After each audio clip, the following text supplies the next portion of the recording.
प्रिय मित्रों, नमस्कार।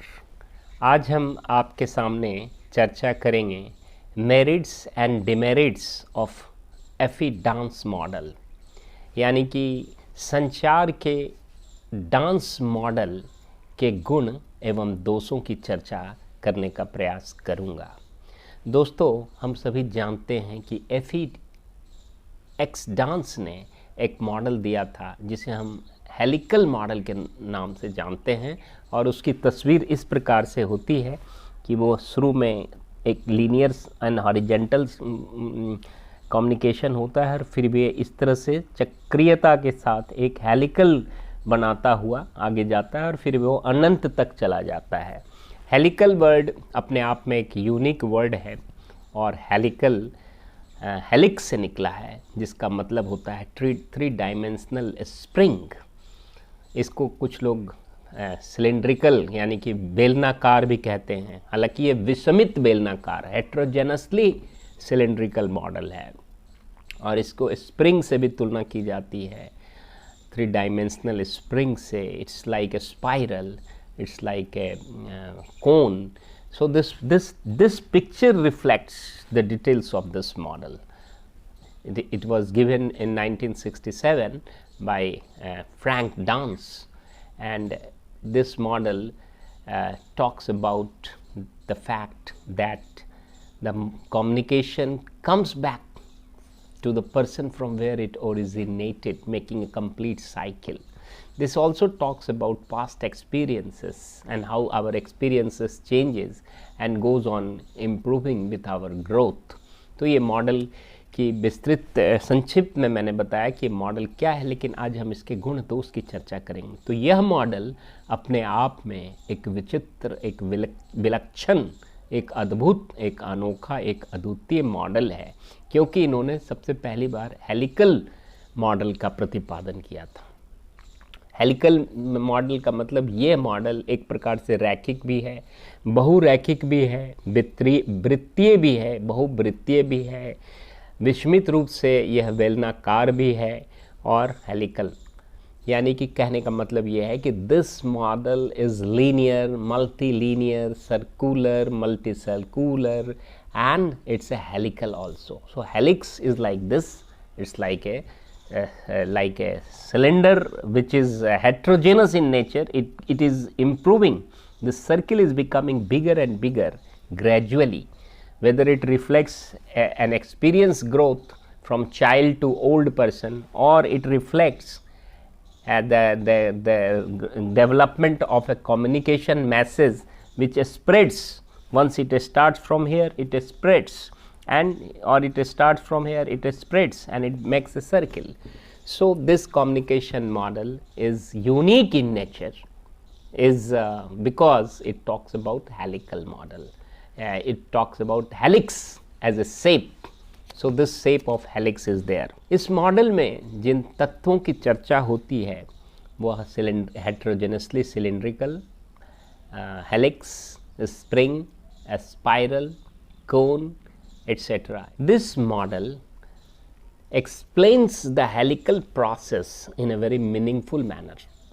ये हेलिकल प्रक्रिया को, ये हेलिकल चित्रमय प्रदर्शन है, इसको एक व्यवस्थित और श्रृंखलाबद्ध तरीके से इसका वर्णन करता है, जो एक प्रकार से इसकी अर्थपूर्ण व्याख्या कही जा सकती है। यह मॉडल एक वर्टिकल मॉडल भी है, क्योंकि यह ऊपर की तरफ, यह मॉडल ऊपर की तरफ जाता है। ये वर्टिकल मॉडल है।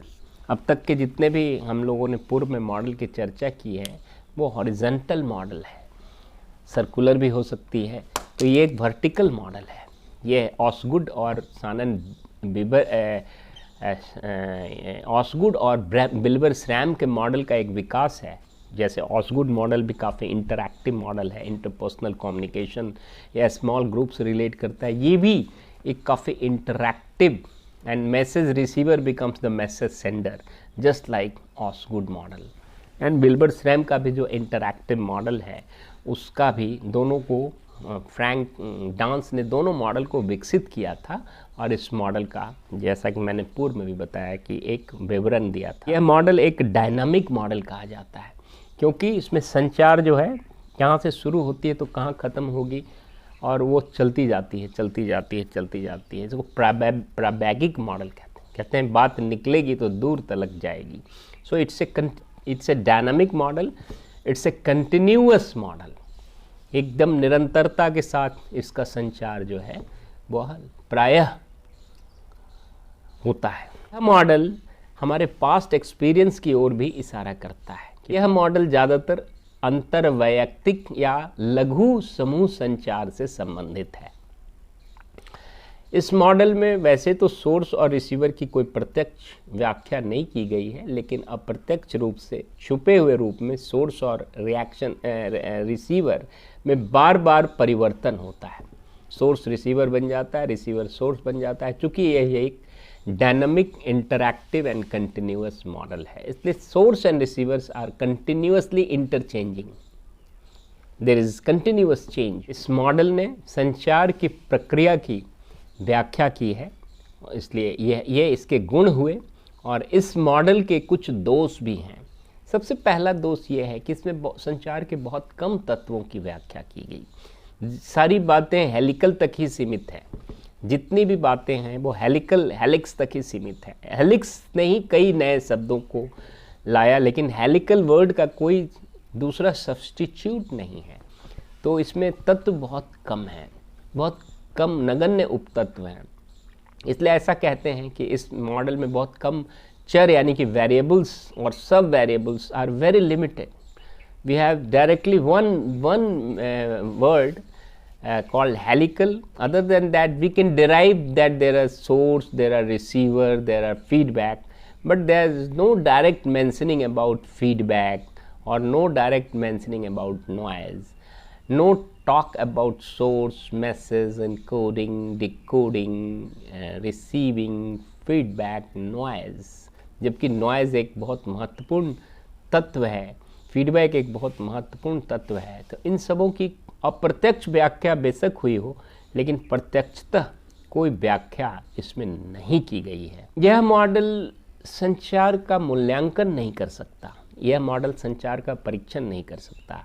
यह मॉडल में चूंकि फीडबैक की कोई स्पष्ट व्याख्या नहीं है, इसलिए यह मॉडल संचार की प्रभावशीलता नहीं नाप सकता, उसका मूल्यांकन नहीं कर सकता, उसका मापन नहीं कर सकता, उसका परीक्षण नहीं कर सकता। इस मॉडल में संचार की जटिलता पर कोई जिक्र नहीं है।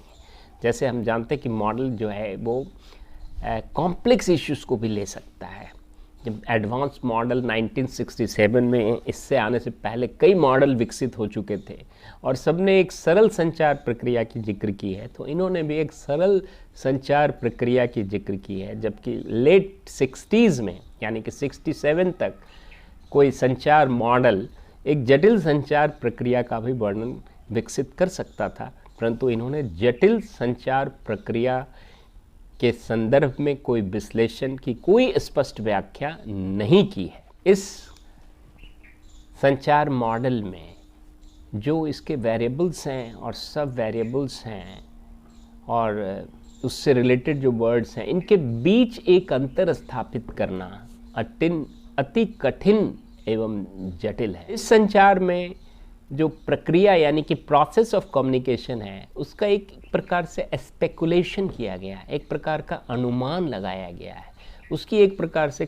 कल्पना की गई है जो काफ़ी अमूर्त है, यानी कि एक प्रकार से एब्स्ट्रैक्ट कहा जा सकता है उसको। इस संचार को एक कंटिन्यूअस कम्युनिकेशन प्रोसेस माना गया है, जबकि संचार कहीं कहीं कई कारणों से, अवरोध के कारणों से उसमें ब्रेक भी आता है। संचार एक निरंतर एक सतत निरंतर प्रक्रिया नहीं हो सकती। इसमें कहीं न कहीं टेक्नोलॉजी के कारण, लैंग्वेज के कारण, समय के कारण, काल के कारण, स्थिति के कारण, परिस्थिति के कारण रुकावट आ सकता है, अवरोध आ सकता है, एक प्रकार का ब्रेक हो सकता है। मगर इसमें इन्होंने ब्रेक का कोई जिक्र कभी कहीं नहीं किया, केवल इसको एक कंटिन्यूअस प्रोसेस बनाया। संचार कहीं न कहीं पर ब्रेक भी होता है। उसी तरह इन्होंने इस संचार को एक डायनामिक प्रोसेस बताया, जबकि संचार कहीं न कहीं पर स्टैटिक भी होता है। अगर पूरे समय के लिए स्टैटिक ना हो तो कुछ अल्पकाल के लिए संचार रुकता भी है, कहीं पर आकर रुक जाता है। कहीं ना उसकी एक विरामावस्था भी आती है, इसलिए वो डायनामिक होने के साथ साथ संचार कहीं ना कहीं स्टैटिक होता है। तो स्टैटिक कम्युनिकेशन में स्टैटिक होने का कहीं पर कोई जिक्र नहीं किया गया है। संचार का पर्पस केवल ग्रोथ नहीं है। इन्होंने केवल ग्रोथ, चाहे वो अंतर्वैयक्तिक हो, अंतरावैयक्तिक हो, या किसी व्यक्ति के विकास की प्रक्रिया हो, बच्चे से लेकर उसकी पूरी प्रौढ़ावस्था तक के विकास की जो वर्णन है, उस ग्रोथ को ही केवल लिया गया है। जबकि संचार केवल ग्रोथ से जुड़ा नहीं है, इसके और भी बहुत सारे पहलू हैं, बहुत सारे तत्व हैं, बहुत सारे उपतत्व हैं, बहुत सारे चर हैं, बहुत सारे उपचर हैं। लेकिन संक्षेप में कहा जाए तो यह मॉडल हेलिकल ग्रोथ और continuous process which is speculated, ऐसे चीज़ों की चर्चा करता है। हेट्रोजेनसली सिलेंड्रिकल, इनकी चर्चा करता है। लेकिन यह मॉडल अपने दोषों से वंचित नहीं है, इसके भी कई अवगुण हैं और इसमें भी कई प्रकार के विकास की समय समय पर आवश्यकता है। बाद में इस मॉडल को और भी लोगों ने कई प्रकार से विकसित किया और बाद में कई नए मॉडल आए जो इस मॉडल को भी अपने अंदर समायोजित करते हुए उस पर विकास किया, जिसकी चर्चा हम आने वाले समय में करेंगे। तो दोस्तों, आज मैंने आपको डांस मॉडल के गुण एवं दोष बताने का प्रयास किया। यदि यहाँ तक आपके दिमाग में कोई प्रश्न हो, कोई जिज्ञासा हो, किसी प्रकार का विरोधाभास हो, तो आप बेहिचक निसंकोच हमारे कमेंट बॉक्स में अपना प्रश्न कर सकते हैं, अपनी टिप्पणी कर सकते हैं, अपने विचार रख सकते हैं। तब तक के लिए इजाज़त, धन्यवाद और नमस्कार।